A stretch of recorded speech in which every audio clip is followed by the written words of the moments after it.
for 8 and 9, more elementary, or more Gauss Jordan, recognize the row operations. Let's see. Now, look, we don't have to look at this, okay, yet. When you look here, there's already a 1 written there. Okay, we have a 1 in this column. So after you get the 1, what do you need to do? Get a 0. How do we get the 0? Well, let's see. I would need to multiply that circled 1 by what? Wait, this one here? You'd multiply by, to get zeros, that's when you change the sign. You change the sign on the number that you want to get a 0, that you want to get rid of, and then just say times the row that has the 1, then plus row 2, that's the new row 2. You've got to be able to figure out that operation there. You're not going to have to go all the way through it on a test, but you've got to be able to figure out what operation are you doing. You're multiplying the row that has the 1 by change the sign on that number.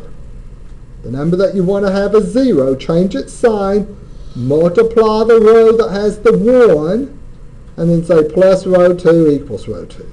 So doing that, I'm going to 1 4/3 2. Okay, negative 2 times 1 is negative 2 plus 2. What are we getting right here? 0. Here you're going to have a little bit of fractions, but y'all can handle it.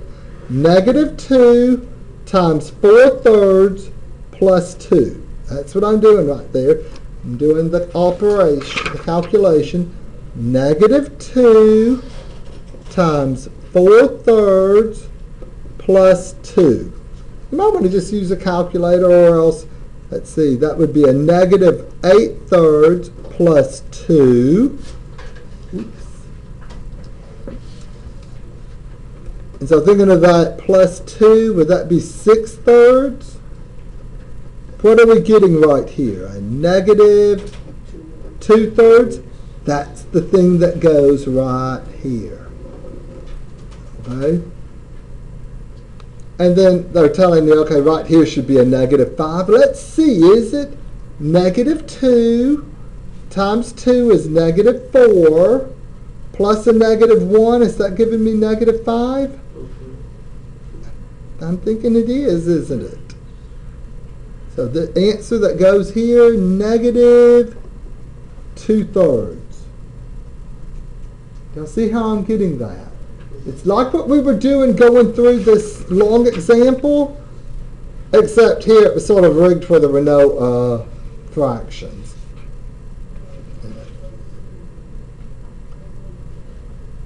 Let's do one more of those. Number 9. Ooh, let me lift it up.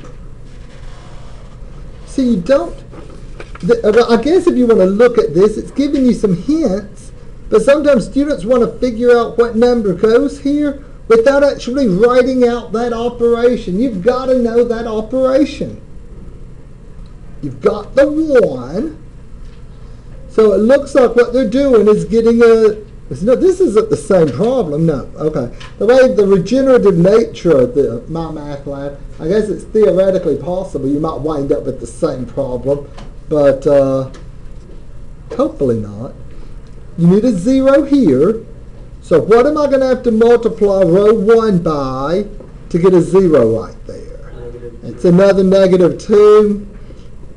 So it's that same operation as over here. But don't assume it's always the same. It's just the fact that I wound up with a 2 in both of these in that spot. So let's see. Negative 2 times 1 is negative 2 plus 2, 0. Here's the operation I need to figure out. Negative 2 times 5/3 plus 2 over 1. That would be a negative 10 over 3. Plus 6 over 3, what are we getting there? Negative 4/3. And these are actually homework problems. Okay? I'm just not punching them in like I sometimes do. This is the sort of stuff you'll have to be able to do on the test. You'll have to go through, okay, what operation do I do next? You need to know how to get the ones and how to get the zeros, but you're not going to have to go all the way through. When you get up to your problem 11 and 12, it's going to look pretty difficult. Or it's going to wind up with a lot of fractions. Probably. You'll know if your number 11 and 12 don't wind up with a lot of fractions, well, I was going to say go to Vegas, but you're on a really lucky streak. I guess maybe go to Lake Charles or somewhere in Louisiana. But I want to show y'all a website called gregthatcher.com that works really nice for giving solutions to these, okay? Now, if you have a